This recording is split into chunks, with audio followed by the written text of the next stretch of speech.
আপনি আহলে বাকিদের মাফ করে দিন। বুরায়দা রাদিয়াল্লাহু তাআলা আনহু এর বর্ণিত এক হাদিসে এসেছে, কবর জিয়ারতে গেলে রাসূলুল্লাহ সাল্লাল্লাহু আলাইহি ওয়াসাল্লাম তাদেরকে শিখাতেন।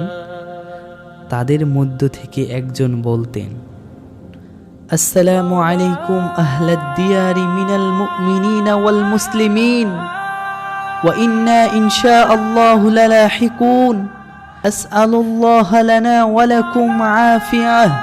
আপনাদের প্রতি শান্তি বর্ষিত হোক, হে অত্র জায়গায় বসবাসকারী মুমিন মুসলিমগণ। আমরা আপনাদের সাথে যুক্ত হব ইনশাআল্লাহ। আমাদের জন্য, আপনাদের জন্য আল্লাহর দরবারে পরিত্রাণ কামনা করি। উল্লেখিত হাদিস সমূহের বাকিতে সমাহিত মুমিনগণকে